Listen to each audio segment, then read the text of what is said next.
Visakha Gajuwaka Visakha dancers and dance masters association ఆధ్వర్యంలో విరాళం అందజేత 15 రోజుల క్రితం పాడేరు ఘాట్ రోడ్లో ప్రమాదంలో మృతి చెందిన వ్యక్తులకి Visakha dancers and dance master association ఆధ్వర్యంలో గాజువాక శాసనసభ్యులు మరియు తెలుగుదేశం పార్టీ అధ్యక్షులు పల్లా శ్రీనివాసరావు గారి ఆధ్వర్యంలో అచ్యుతాపురానికి చెందిన ఎస్వీఎస్ సౌండ్ సిస్టానికి 10 లక్షల రూపాయల చెక్కుని అందజేసిన గాజువాక శాసనసభ్యులు పల్లా శ్రీనివాసరావుకి కళాకారులందరితో కలిసి గజమాలతో సత్కరించి అనంతరం కళాకారులు సేకరించిన 11,50,000 రూపాయలు, అందులో 1,50,000 మృతుల కుటుంబాలకి 2 నెలలు నిత్యావసర వస్తువులు ఇచ్చి మిగతా 10 లక్షల రూపాయలు యాక్సిడెంట్లో సౌండ్ సిస్టమ్ సర్వం కోల్పోయిన 10 లక్షల రూపాయల చెక్కును పల్లా శ్రీనివాసరావు చేతుల మీదుగా ఇవ్వడం జరిగింది. ఈ సందర్భంగా పల్లా శ్రీనివాసరావు మాట్లాడుతూ గాజువాక సమతా నగర్లో ఉన్న కళామందిరాన్ని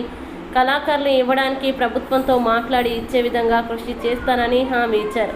ముఖ్యంగా తిరునాళ్ళలో జరిగే ప్రోగ్రామ్స్కి పోలీసుల విషయంలో సమయం పాటించకపోవడం వల్ల రాత్రి 11 వరకు ప్రోగ్రామ్స్ ఇచ్చే విధంగా సిపి గారితో మాట్లాడడం జరిగిందని, అందువల్ల మీకు ఎటువంటి ఇబ్బంది లేదని అన్నారు.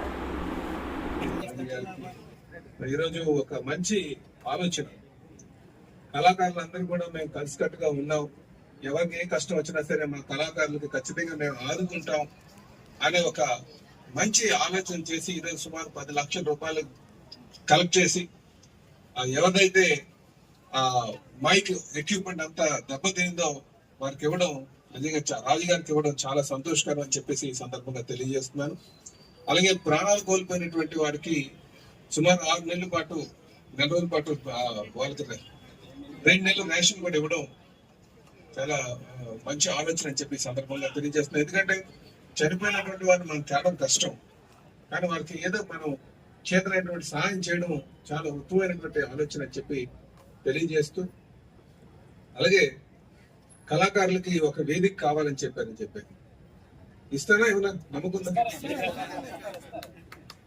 కాదు, ఇప్పుడు మీకు కావాలంటే ఇప్పుడు ఇప్పించేస్తారు.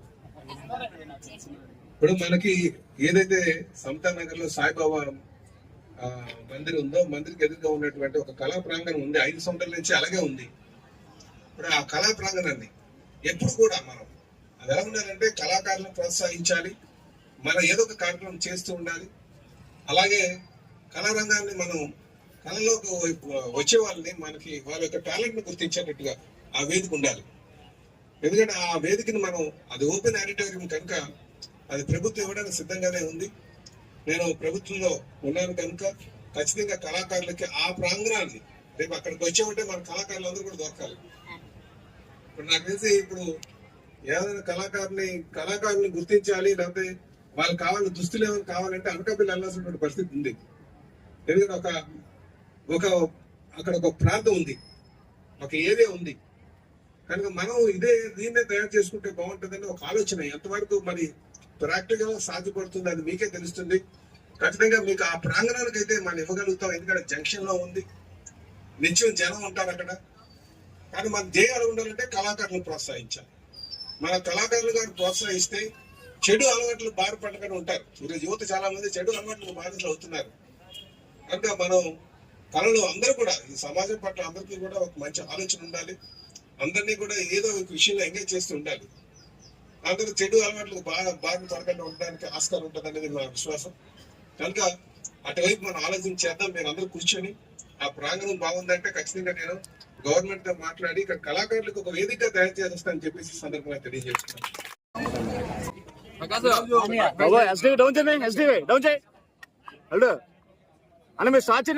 అందరికీ నమస్కారం అండి. విశాఖ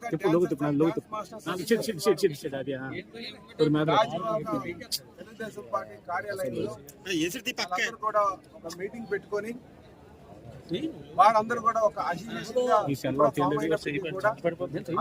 మెంబర్స్ ఎవరికైనా సరే కష్టం ఉన్నప్పుడు ఆలోచనతో మరి అసోసియేషన్ మెంబర్స్ అయినటువంటి ప్రెసిడెంట్ రాజా గారు, రాజశేఖర్ గారు, రమేష్ మాస్టర్ గారు, వీరందరూ కలిపి ఈ మధ్య కాలంలో సుమారు 5 కళాకారులు ప్రాణం కోల్పోవడం జరిగింది. అలాగే సౌండ్ సిస్టమ్ కంప్లీట్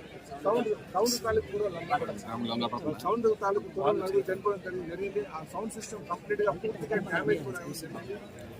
వాళ్ళ కష్టాన్ని గుర్తించి కళాకారులందరూ కూడా డబ్బులు కలెక్ట్ చేసుకుని సుమారు 10 లక్షల రూపాయలు వాళ్ళకి ఇవ్వడం జరిగింది. అదే కాకుండా చనిపోయినటువంటి వారికి 2 నెలల పాటు రేషన్ కూడా ఇవ్వడం జరిగిందని చెప్పేసి తెలియజేస్తాను. ఈ సందర్భంగా ఆ చనిపోయినటువంటి వారి కుటుంబం తరఫున కళాకారులందరికీ కూడా నేను అలాగే వారికి ధన్యవాదాలు తెలియజేస్తున్నాను. ఎందుకంటే ప్రతి ఒక్కరు కూడా ఇది ఆదర్శంగా తీసుకోవాల్సిన అవసరం ఉంది. కష్టంలో ఉన్నటువంటి వారికి కాస్త ఆర్థిక సాయం చేస్తే మన అనగా ప్రాణం చాలా ఉపసాయం కలిగేటటువంటి పరిస్థితి ఉంటుందని చెప్పి తెలియజేస్తున్నాం. అలాగే మేము కళాకారులకి ఎందుకంటే తెలుగుదేశం పార్టీ అందరికీ నమస్కారం అండి. గత నెలలో మాదగుండమ్మ పండగ కార్యక్రమం జరుగుతున్నప్పుడు 8, 9, 10 తారీఖుల్లో పండుగ జరిగింది. ఆ పండగకి ఒక సాంస్కృతిక కార్యక్రమం ఏర్పాటు చేయడం జరిగింది. దానికి sound system SSV sound system వారు ఆ సౌండ్ సిస్టమ్ వేయడం జరిగింది. అయితే రిటర్న్ కార్యక్రమం ముగించుకొని వస్తున్నప్పుడు రిటర్న్ ఆ ఘాట్ రోడ్లోని బండి బ్రేకులు ఫెయిల్ అయ్యి ఆ లోయలో ప్రమాదవశాత్తు లోయలో పడిపోవడం జరిగింది. అక్కడికక్కడే 4 మరణించారు. ఇంకా 11 మందికి చాలా పెద్ద గాయాలయ్యాయి. అయితే మా తోటి కళాకారులని మేము వాళ్ళ స్టేజ్ సౌండ్ లైటింగ్ అయిపోతే మేము డ్యాన్స్ చేయలేము. మాకున్నటువంటి ఫ్యామిలీ రిలేషన్స్ లాగా మేము ఫీల్ అయ్యి మా వంతు సహాయ సహకారాలు అందించి వాళ్ళకి అండగా నిలబడాలని ఒక నమ్మకంతో మేమందరం ప్రతి ఒక్కరి దగ్గరికి వెళ్ళి డొనేషన్ చేసి అలాగే మేము అందరం సహాయపడాలి, వాళ్ళు కూడా మన కళాకారులాగే అని మేము ఒక మాటతో ఒక 10 లక్షల రూపాయలు కలెక్ట్ చేయడం జరిగింది. అయితే ఈ 10 లక్షల రూపాయలు మాకు ఎప్పుడు ఏ కష్టం వచ్చినా ఏ ఆనందం వచ్చినా మేము పంచుకునేది మా గాజువాక నియోజకవర్గ ఎమ్మెల్యే గారు అయినటువంటి పల్లా శ్రీనివాసరావు గారు. ఆయన చేతుల మీదుగా ఈ యొక్క కార్యక్రమం జరిగితే బాగుంటుందని నిర్ణయించుకున్నాం. అయితే ఆయన చేతుల మీదుగా ఈ 10 లక్షల రూపాయలు ఆ చనిపోయినటువంటి కుటుంబాలకి అలాగే గాయపడినటువంటి కుటుంబాలకి సహాయపడతాయని నమ్ముతూ ఆయన చేతుల మీదకి ఇస్తున్నాం. అలాగే మిగతా 11 మందికి కూడా మేము 2-3 నెలలు నిత్యావసర సరుకులు ఇవ్వడానికి వాళ్ళందరికీ డొనేట్ చేశాము. ప్రభుత్వం వారు ఎప్పుడు కూడా మాకు అండగా ఉండాలని, మా కళాకారులకి ఒక గుర్తింపు అనేది ఇవ్వాలని